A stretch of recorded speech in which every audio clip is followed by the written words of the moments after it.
Buenas, hoy vamos a hacer una cosa bastante particular, un poco dentro de las obsesiones de la historia. Vamos a hacer unos contextos históricos de una serie que se llama Peaky Blinders.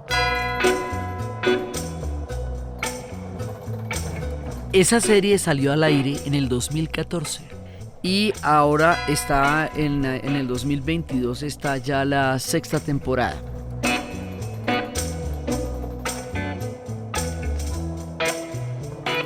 ¿Por qué le dedicamos a esa serie un capítulo de nuestro podcast? Porque es que eso tiene una riqueza de contextos históricos que realmente es una maravilla porque están entrelazados en una historia de ficción basado en una pandilla que sí existió, pero 2 o 3 décadas antes del relato original, que se conocía como los Peaky Blinders.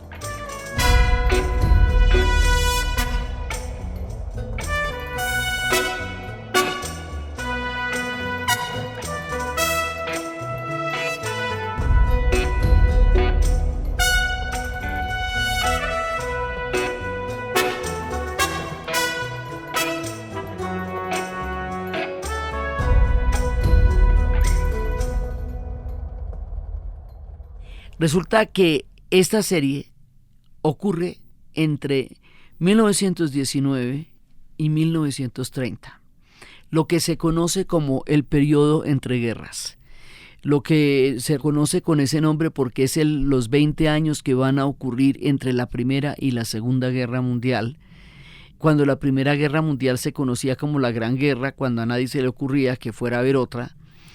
Y en ese periodo ocurren cosas que van a ser absolutamente trascendentales para el siglo XX.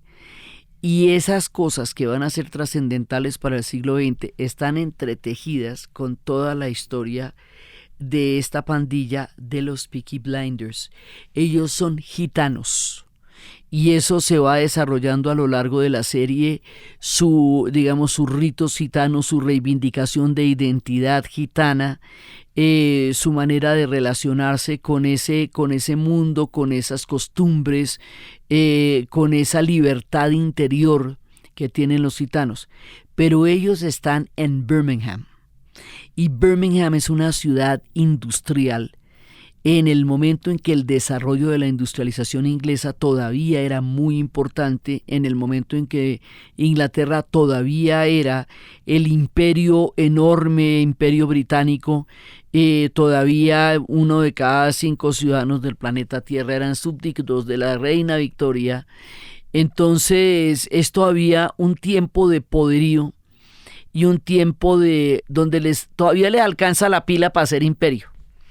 Y estas ciudades industriales, donde se van a desarrollar los grandes proyectos de la revolución industrial inglesa, como Birmingham, como Bristol, son ciudades altamente contaminadas. O sea, esto era una polución absolutamente densa en el aire.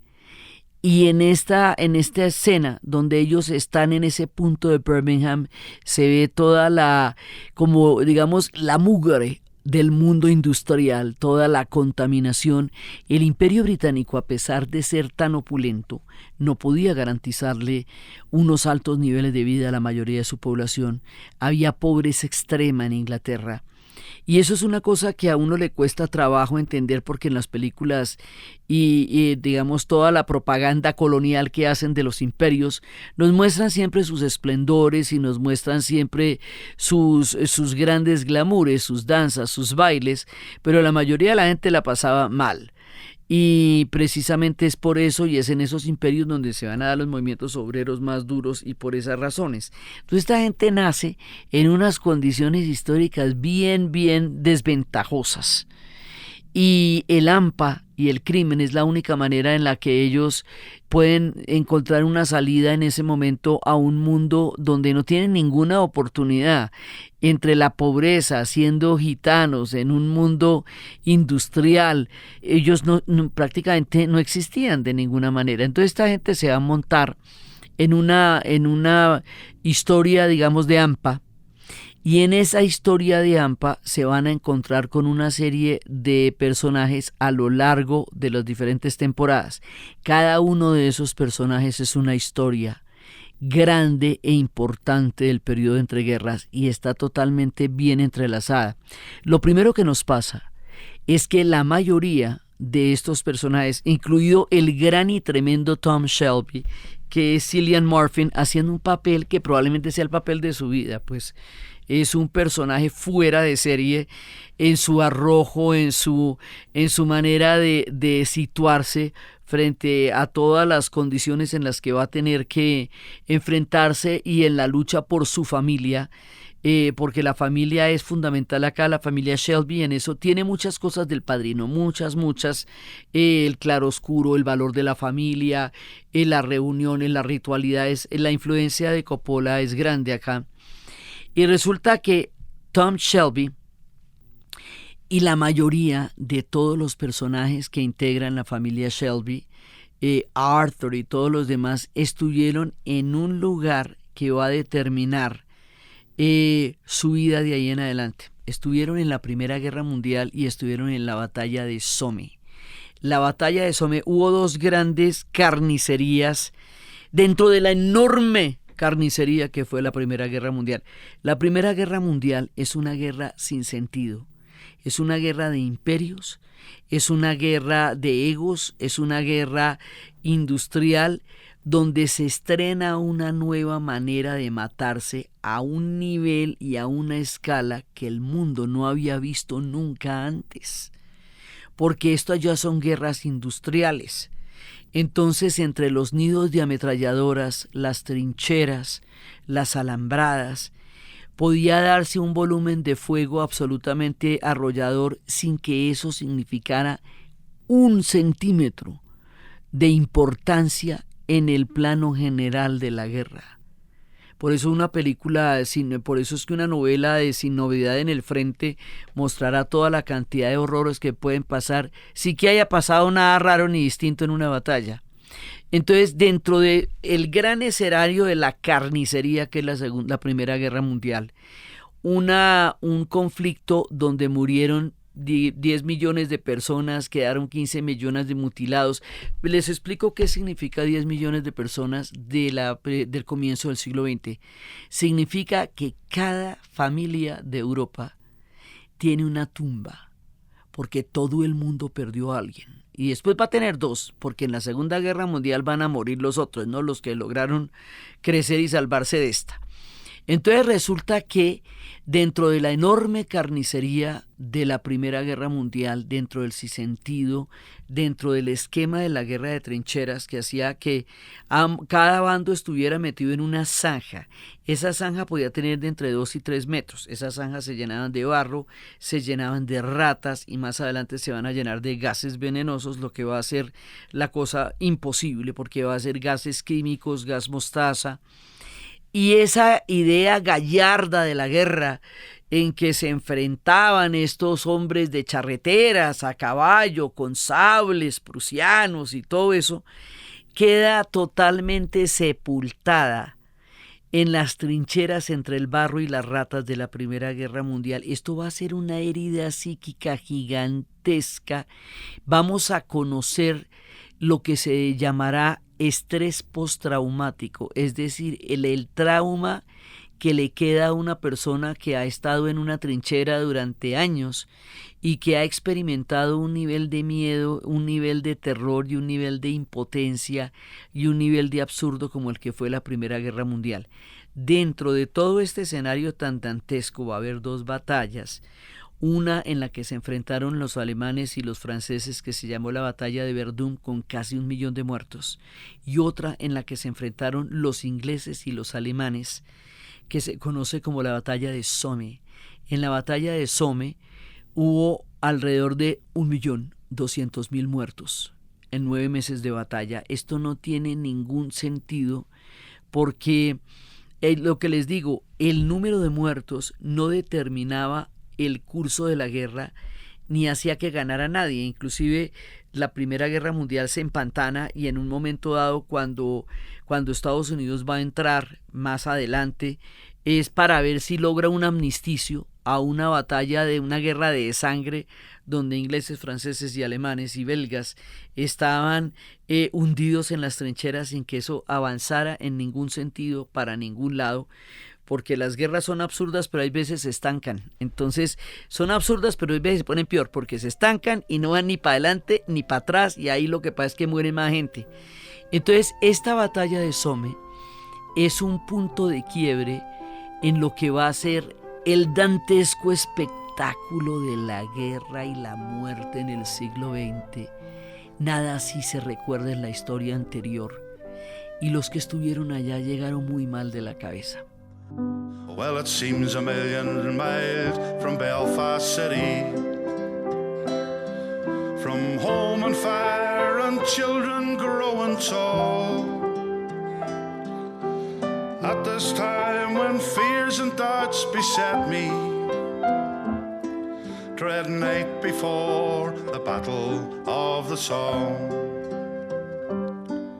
and I don't know what tomorrow brings my lovely, as I face the angry thunder of the gun,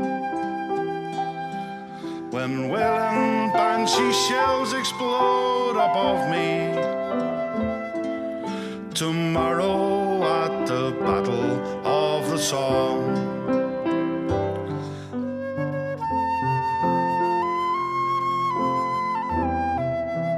Los Peaky Blinders estuvieron en la Primera Guerra Mundial. Tom Shelby era el que hacía los túneles.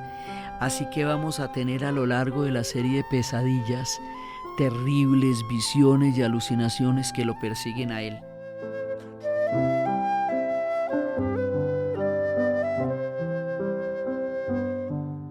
And I'm yearning for the mists of Dalriada, and I miss the Lagan River flowing slow, and I hunger for your love, dear, 'cause when the morning comes, dear, a bugle call, my darling, I must go.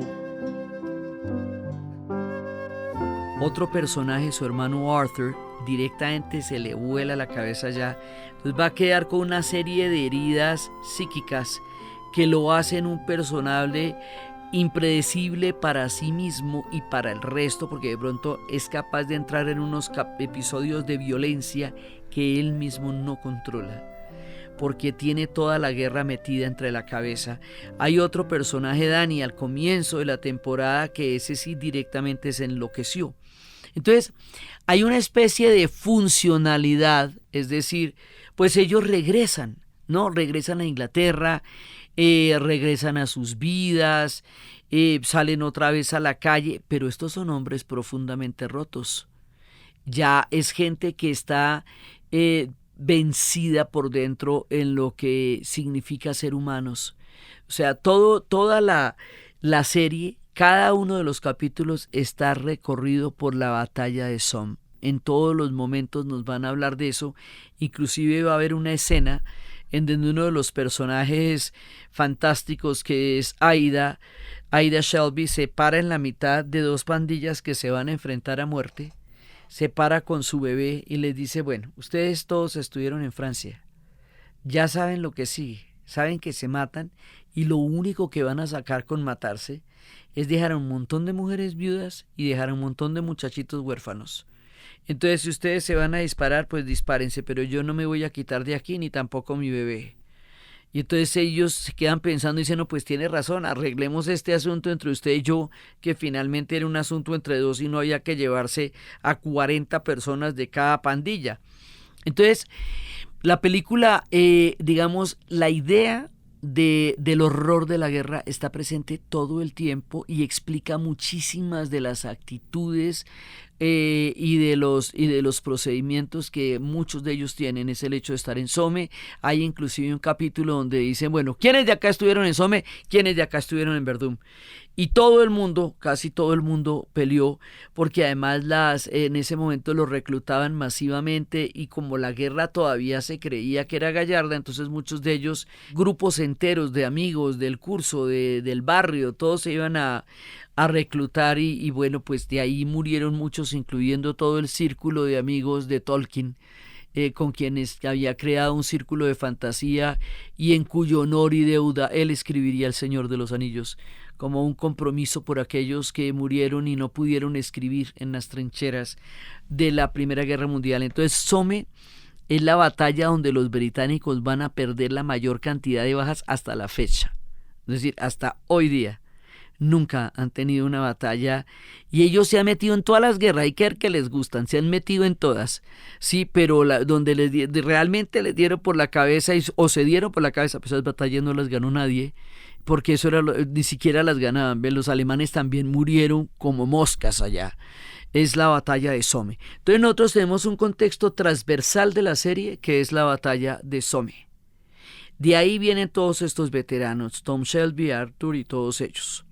El papel de las mujeres acá es de toda importancia. Hay una mujer que es la tía Polly, que es una actriz absolutamente impresionante, que es Helen McRory, y ella es como digamos la cohesión.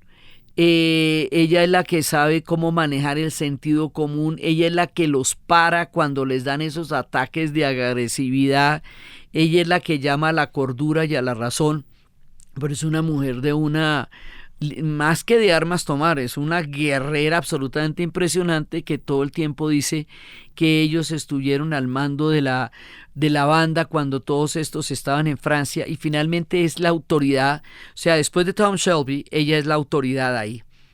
Los personajes femeninos como ella, como Aida, que es una mujer comunista y que va a tener un creciente personaje como Grace, una mujer protestante. De Grace no les puedo contar mucho porque ahí sí es todo un spoiler, porque Grace es un hilo conductor de la película. Hay algunas de la serie, hay algunas cosas que mencionaré de Grace, pero es que ella es demasiado importante en la serie. También estarán estos personajes femeninos que son fundamentales y van creando toda una dinámica. Entonces, la cosa es que esta gente va teniendo diferentes enfrentamientos con diferentes bandas. Y mientras se van enfrentando con diferentes bandas, primero se va mostrando que la corrupción máxima y a mayor escala es la corrupción del poder, que las pandillas apenas son casi que unos aficionados al lado de lo que es el poder del Imperio Británico o de lo que puede ser la curia o lo que pueden ser, digamos, los poderes institucionales son poderes muchísimo más corruptos que en un momento dado se sirven de las pandillas para sus propios fines. Entonces esta gente resulta casi que aprendiz al lado de los poderes con los que se van encontrando en su camino para ir venciendo los enemigos que van apareciendo temporada por temporada. Cada uno de los enemigos que se les va apareciendo temporada por temporada es una historia del siglo XX. Y por eso es que me parece tan impresionante, pues esto tiene una puesta en escena del otro mundo, un ritmo completamente frenético, una música, porque la música, si bien hace alusiones a música contemporánea pues de su época, el foxtrot, el jazz, tiene una puesta en escena de los años 80, de la época contemporánea. Hay uno oye a Dire Straits, a White Stripes, hay uno oye a PJ Harvey, Johnny Cash. Es una cosa impresionante cómo le dan una gran vigencia y un vértigo a la serie a través de la música que es de ahora y es de los 80s, siendo la película, pues siendo la serie ubicada en los años 20, pero es uno de los elementos fundamentales de acción y de conexión, es la música que están usando, la musicalización es brillante. La puesta en escena es de los años 20, la moda, el vestuario es absolutamente impresionante porque da todo un sello de identidad los escenarios de esos mundos industriales. Como el mundo ya no es industrial como lo era antes, entonces la recreación de cómo eran estos agujeros industrializados donde no se podía ni respirar. Por eso ellos todo el tiempo sueñan con ir a criar gallinas, y por eso la ruralidad se les vuelve el ámbito de libertad, como ese paraíso que todavía existe, que es la ruralidad, donde ellos van a los carromatos donde se encuentran con los gitanos. Entonces, cada uno de los personajes que les aparece es una historia del siglo XX, y eso es lo que les vamos a contar. Entonces, hay un momento en que se van a enfrentar con los de Lira, y resulta que los de Lira, en ese momento la cuestión irlandesa está en uno de los puntos más críticos de la historia de Irlanda, porque en ese momento va a haber una guerra civil.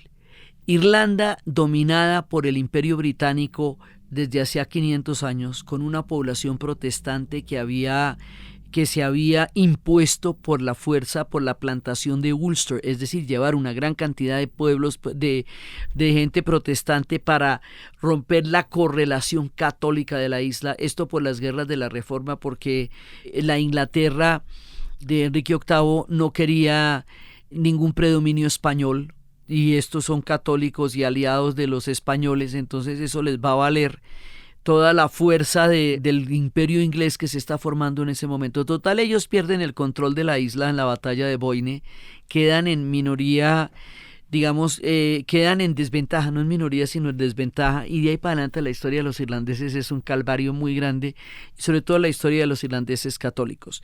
Hay un momento después de la gran hambruna, que ellos de 8 millones de habitantes, 4,5 migraron, con la hambruna de la patata, cuando los dejaron morir de hambre.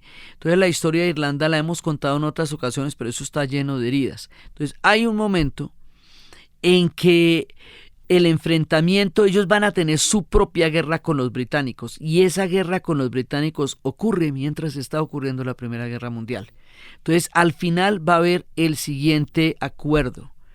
El acuerdo es que para que exista la República de Irlanda, que antes no existía porque toda la isla de Irlanda pertenecía al Imperio Británico, van a partir la isla. Y la isla se va a partir en 5 condados protestantes del norte que vamos a conocer como Ulster. Y el resto de los condados que va a ser la República de Irlanda. Entonces, la partición de la isla, por un lado, genera la posibilidad de que exista un país que se llama Irlanda, pero por el otro lado rompe la isla en la mitad y deja el norte a manos de los británicos, lo que va a generar una fuente de conflicto permanente. Unos no van a estar de acuerdo con la paz. Ahora, esto se firmó a la brava, le dijeron, bueno, ustedes o firman esto así o los exterminamos a todos. Tampoco fue que fuera un consenso. Y entonces Michael Collins, el gran guerrero, a la hora de la negociación, pues aceptó, porque eso no había, realmente no le estaban preguntando, esas fueron las condiciones. Esas condiciones van a llevar a una guerra civil en Irlanda. Y en esa guerra civil en Irlanda va a surgir, ya venía desde antes, pero va a surgir el IRA, el Irish Republican Army, el ejército republicano irlandés, que va a ser, digamos, como la resistencia armada de los católicos irlandeses frente a la dominación protestante, teniendo en cuenta que a los irlandeses les habían prohibido tener ejércitos. Por eso ellos van a entrar en todos los ejércitos del mundo, porque no pueden tener ejércitos en Irlanda ni nada. Entonces el IRA va a ser una resistencia armada durísima, que va a tener un papel absolutamente protagónico durante los años 20, durante la guerra civil y posteriormente. Ellos van a ser, digamos, como un hilo conductor de toda la resistencia y de la lucha de los católicos por llegar a tener condiciones históricas posibles dentro de todo lo que les tocó. Hubo una matanza, entre las muchísimas matanzas que hicieron contra los irlandeses católicos, de un grupo que reclutaron a los peores asesinos de todas las colonias, que se llamó los Black and Tanners, y ellos hicieron una de las cosas más aterradoras de los crímenes de guerra contra los irlandeses católicos en Cork y en el sur. Fue terrible toda la época de los Black and Tanners. Uno de los personajes que tienen los Shelby la misión de matar es un Black and Tanners.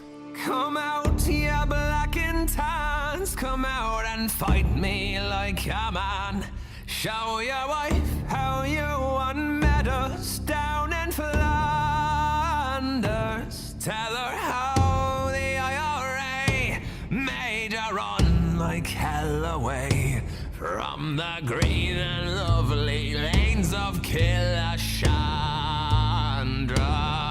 Come and let us hear you tell how you slandered great Parnell when you thought him well and truly persecuted. Where are the sneers and jeers that you loudly let us hear when our leaders of 16 were executed? Come out, you black and tans, come out and fight me like a man. Show your wife how you won medals down in Flanders. Tell her how the IRA made you run like hell away from the green and lovely lanes of Killashandra. Esta guerra va a durar y va a ser horrible, horrible, horrible. Y va a durar hasta el acuerdo del Viernes Santo, hasta los acuerdos de paz que se van a hacer en 1998. O sea, cuando se iba a acabar el siglo XX. ¿Sí me entiende? Entonces van a pasar mucho tiempo esta gente dándose bala. Pero uno de los puntos, digamos, más importantes y más relevantes en ese conflicto es el que está ocurriendo aquí en el periodo de los años 20. Y ellos se encuentran, los Peaky Blinders se encuentran con el IRA. Ahí va uno. Los Peaky Blinders se van a encontrar con los rusos. Ahí van otros. Resulta que acaba de triunfar la revolución bolchevique. Y la revolución bolchevique, una vez que triunfa, que los bolcheviques llegan al poder y se toman el Palacio de Invierno, en ese momento van a ser atacados por una cantidad de países tratando de desbaratar esa revolución. El grupo, digamos, los zaristas, aquellos que tenían el imperio, van a hacer una guerra contra los bolcheviques. Y eso va a ser la Rusia blanca, que es la de los zaristas, contra la Rusia roja, que es la de los revolucionarios bolcheviques. Entonces, esta aristocracia rancia, que había tenido el poder desde 1616, la dinastía de los Romanov, cuando Miguel Romanov subió al poder, y que van a caer agónicamente con Nicolás II en medio de una decadencia y una incomprensión absoluta del pueblo al que estaban gobernando. Estos zares despóticos aristocráticos que se sentían por encima de todos y que creían que lo suyo era una divinidad andante, porque cuando se hace una revolución hay que preguntarse por qué. O sea, ¿por qué la gente se va a meter en un lío tan grande? Tiene que ser que está muy aburrida, porque eso es una cosa muy grande la que se pasa cuando ustedes se meten en una cosa de esas. Bueno, pues estos blancos aristocráticos que están buscando armas para combatir a la revolución que se está consolidando en ese momento en Rusia, también se les encuentran los Peaky Blinders.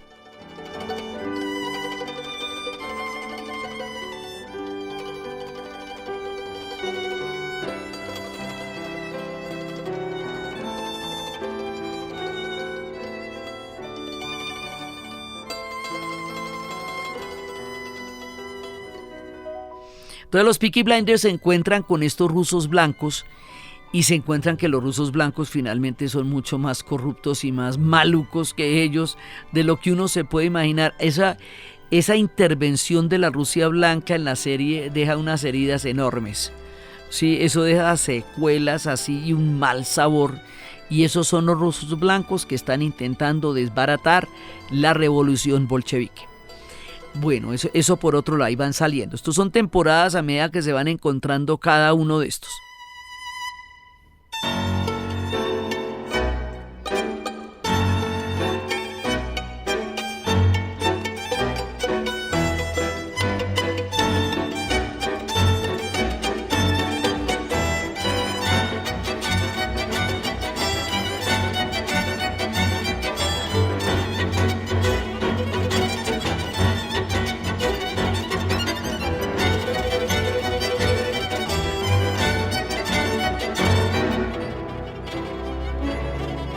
Por el otro lado, en Estados Unidos va a haber una migración italiana masiva de grandes proporciones por Italia.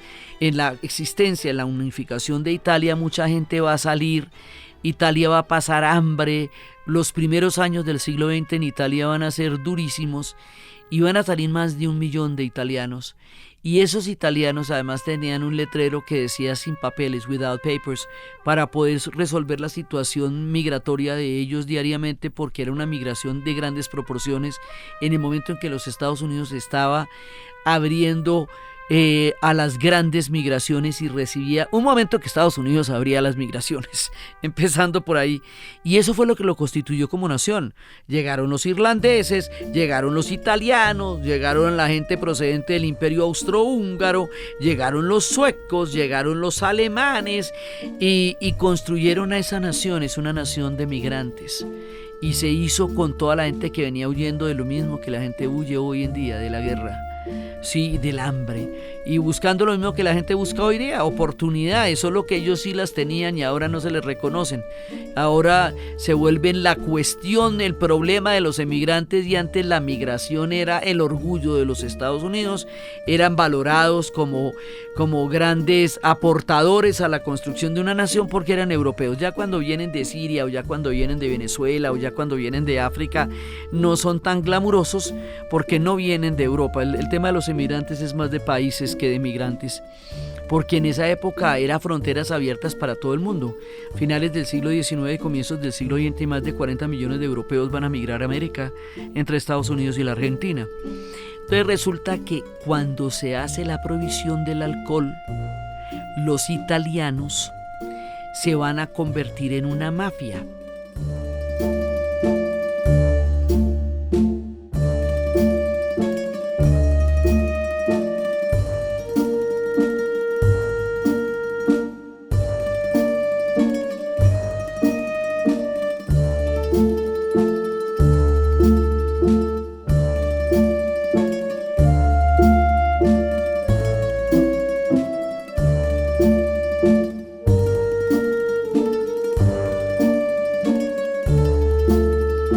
Las prohibiciones generalmente traen guerras, mafias, desolación y muerte. En el momento en que declaran ilegal el alcohol en los Estados Unidos, en los mismos años 20 de los que estamos hablando, muchos de los italianos también, que se sentían bastante excluidos, que estaban en condiciones bien complicadas en esa llegada a los Estados Unidos por la isla Ellis, van a ser una mafia, y esas mafias van a ser las más bravas del mundo. Y ahí es cuando nos vamos a meter con toda esa narrativa de la mafia, de las venganzas. Los Peaky Blinders se encuentran con la mafia italiana, que son los Changreta. Y eso es una pelea durísima y amarga, porque esos son bravísimos. Entonces también nos vamos a encontrar con la mafia italiana. Los italianos están en América, pero se cruzan en el momento en que los Peaky Blinders todo el tiempo los Peaky Blinders tratan de legalizarse, como cuando decían en El Padrino que en 5 años la familia Corleone sería respetable. Ellos siempre tratan de legalizarse, pero nunca lo logra porque siempre hay un recurso de los bajos fondos que los vuelve y los echa para abajo. Entonces, cuando están intentando legalizarse, cada vez se hunden más y cada vez se meten en unas más terribles. Entonces aparece la mafia italiana. Ahí van apareciendo toda clase de personajes. Estos personajes están, digamos, de alguna manera aliados o patrocinados con las altas esferas del poder. Y siempre se habla de una conexión con Winston Churchill que se teje como a la sombra. Entonces, bueno, se encuentran con los italianos y la lucha contra la mafia italiana es durísima, por eso eso es de pelea de tigre contra tigre, porque pues los Peaky Blinders pues son absolutamente bravos también. Entonces se encuentran con la mafia italiana.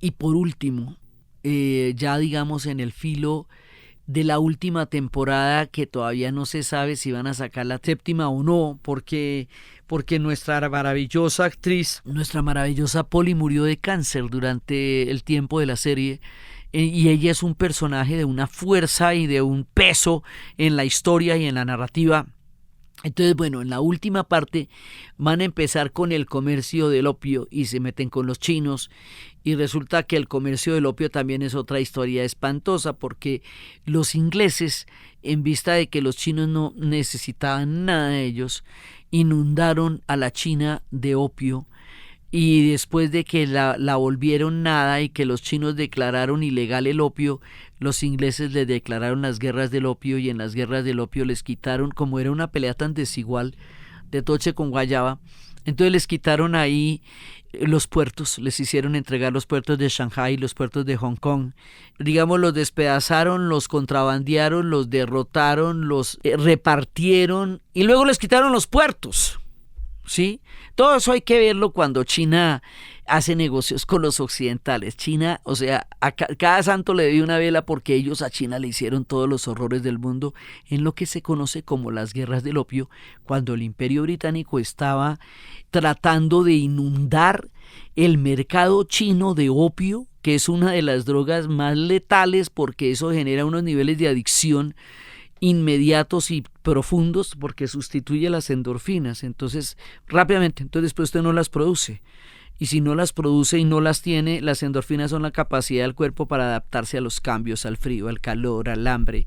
Entonces, si usted no tiene las endorfinas y no las está produciendo, el síndrome de abstinencia es terrible. El opio genera esa sustitución en un proceso muy rápido. Entonces, los ingleses van y los llenan de opio a los chinos. Sí, entonces, digamos, todo esto, para todos los estándares con los que hoy se maneja la geopolítica, es bueno recordar de dónde vienen. Los chinos vienen de allá. Y fuera de eso, les quitaron una franja que era en Shanghái, que era la concesión inglesa, y otra que era la concesión francesa, de manera que los chinos tenían que pagar impuestos a los franceses y a los ingleses para sacar sus productos por su propio puerto de Shanghái. Entonces, así es como los chinos van a conocer el opio. Y ahí hay un barrio chino con el que se encuentran los Peaky Blinders, de dónde van a sacar el opio, que es el que van a llevar a América. Ese es otro de los pedacitos que nos va contando de la historia. La historia de los gitanos todo el tiempo nos la va contando. Digamos, los gitanos son una referencia permanente, porque son las raíces y son aquello que ellos verdaderamente son y en lo que verdaderamente creen. En los gitanos, cuando Tom Shelby no cree, es agnóstico, él no cree en nada, que es muy poco común que un personaje que vaya a ser un héroe de primera línea no tenga una religión, no sea católico, protestante o musulmán. No es nada de eso, pero los ritos gitanos son su espiritualidad.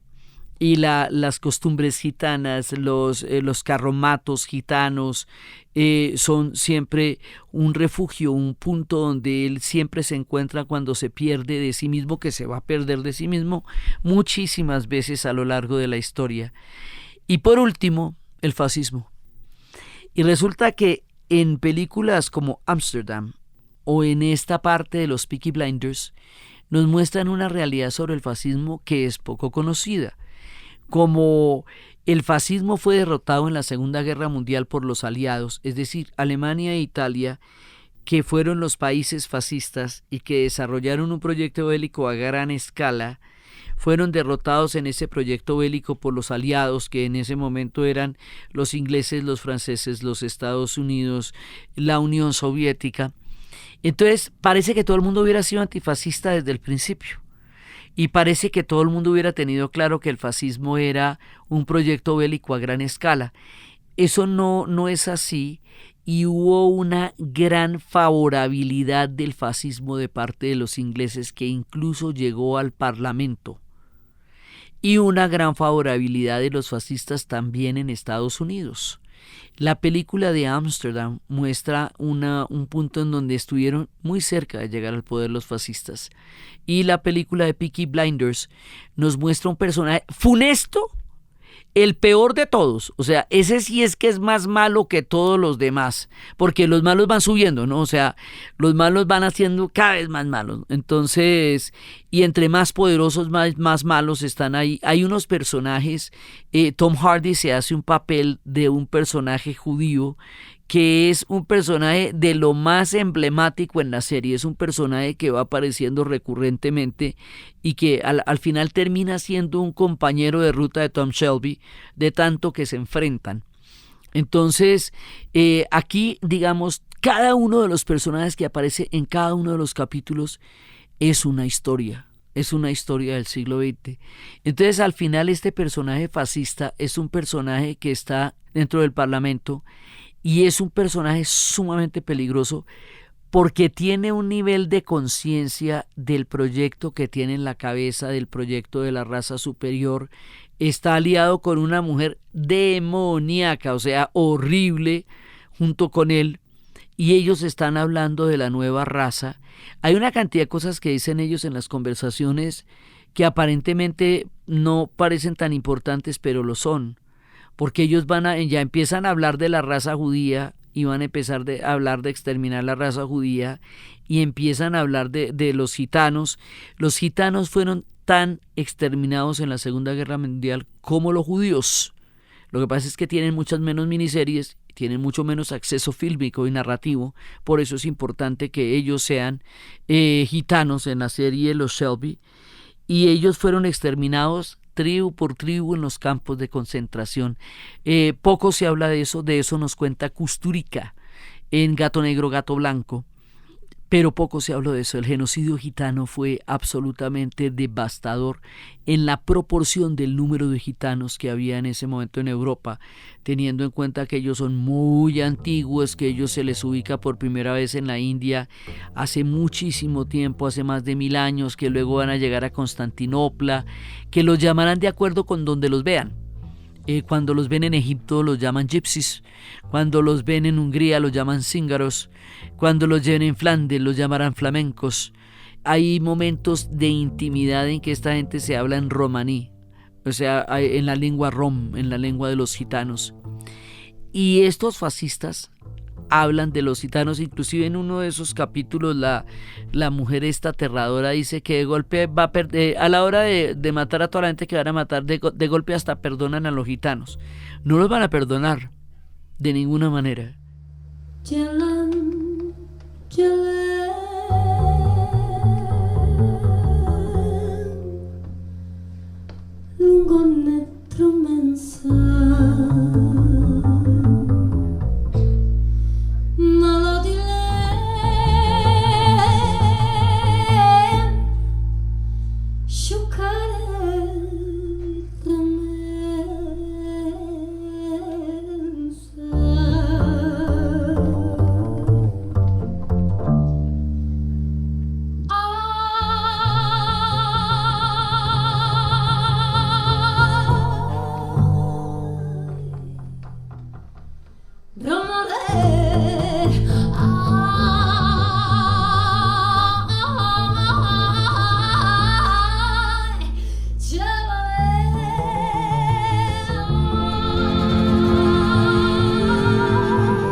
Entonces ahí se está incubando el fascismo, pero no el fascismo que nos han mostrado, que como si fuera un fenómeno exclusivamente de Italia y de Alemania, y el resto de Europa no hubiera tenido nada que ver con eso, sino que simplemente lo hubiera tenido que combatir cuando ya se desbordó y se volvió un proyecto bélico a cada escala.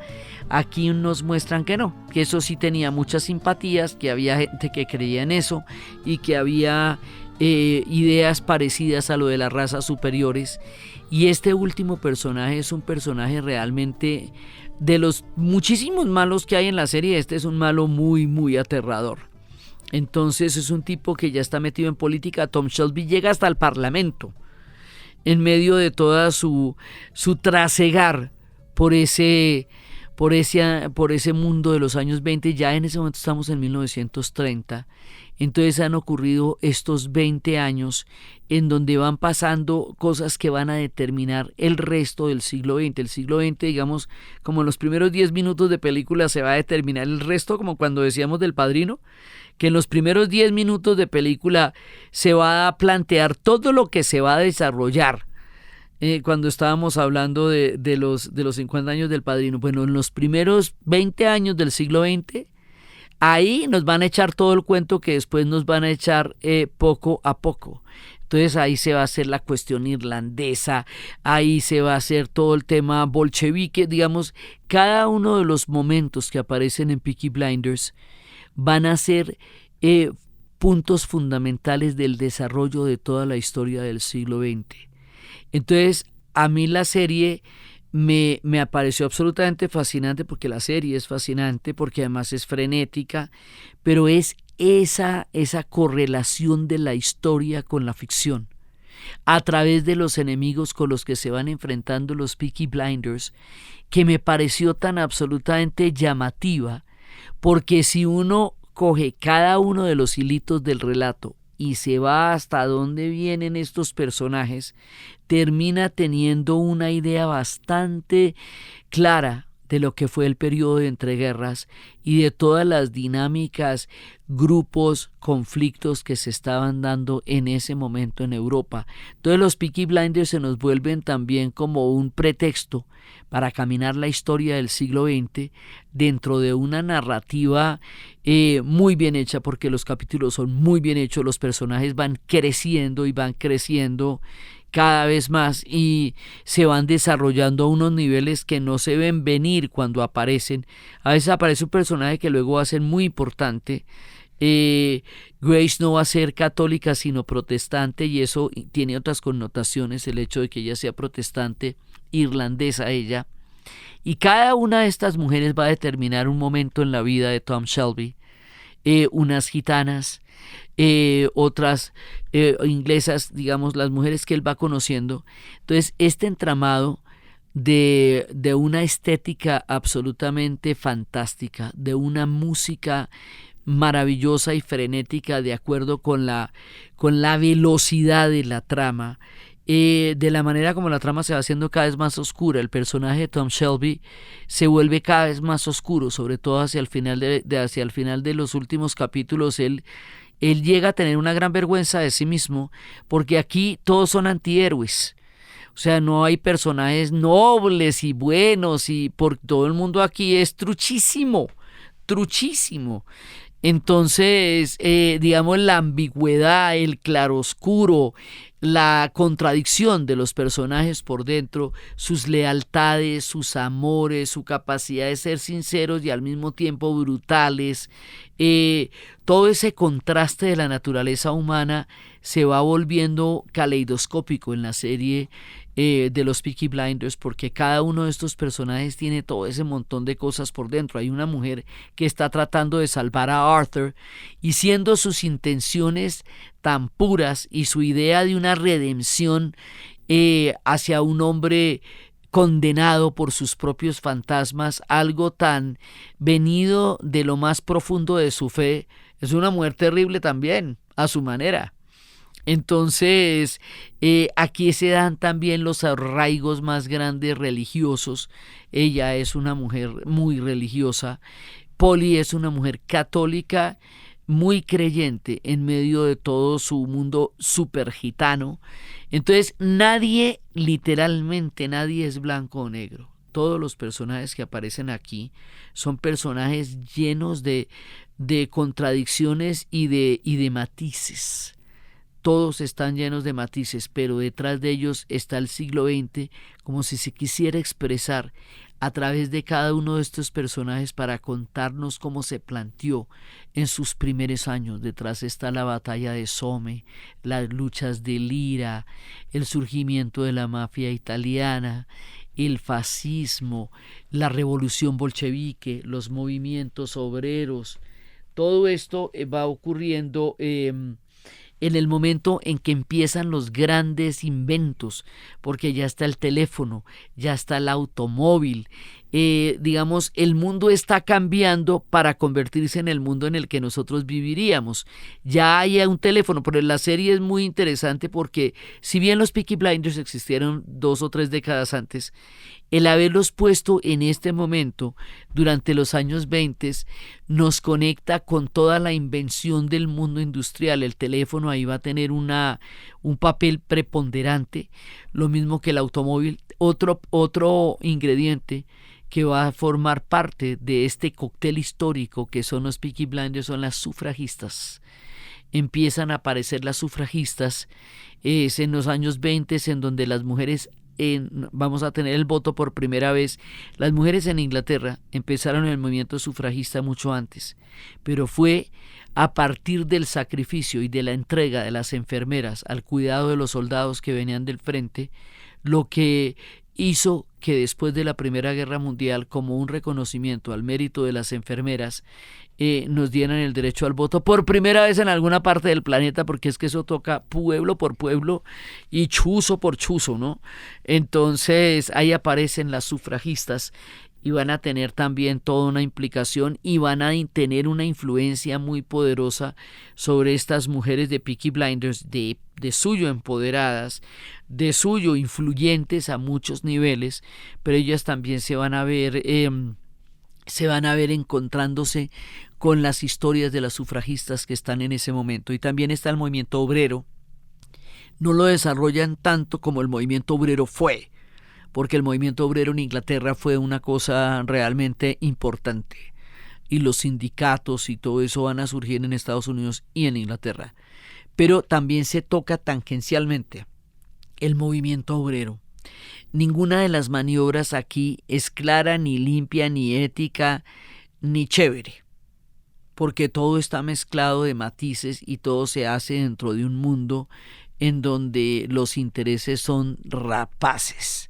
También se habla del maltrato infantil en los conventos, algo que después sería tan grave. Hoy día lo sigue siendo, y en ese momento hay un capítulo en donde se toca el maltrato infantil en los conventos.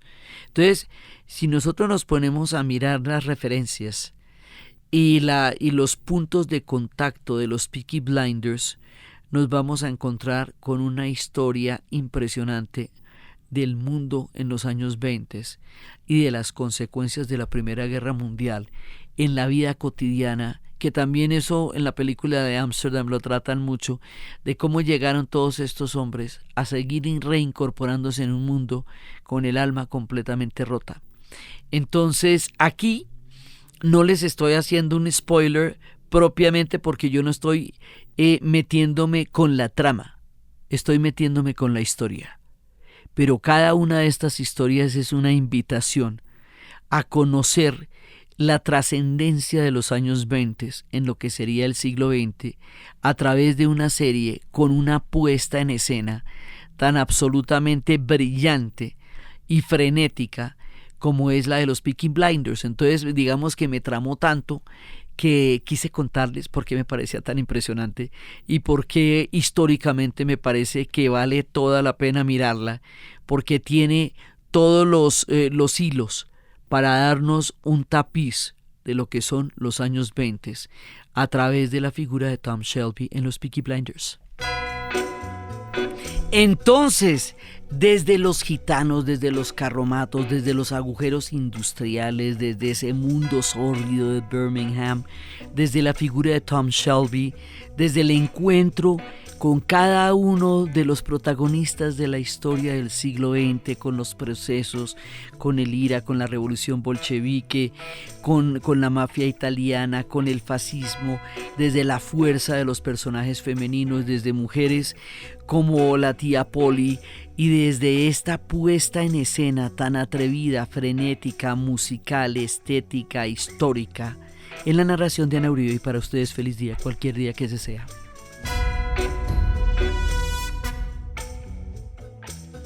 Queremos agradecerle muchísimo y con mucho cariño a la gente de Patreon, PayPal, PayU, que nos apoya, que hace posible que este proyecto continúe y siga creciendo.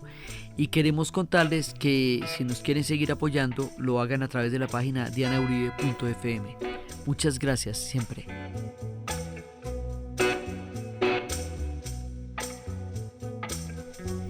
Este podcast fue grabado en Los Gatos Studio y fue posible gracias al equipo de dianauribe.fm, que está integrado por Diana Suárez, Milena Beltrán, Arturo Jiménez Viña, con la musicalización de Eduardo Corredor Fonseca de Rueda Sonido y con la ayuda fuerte y poderosa de Santiago Espinosa Uribe y Laura Rojas Aponte del podcast Cosas de Internet.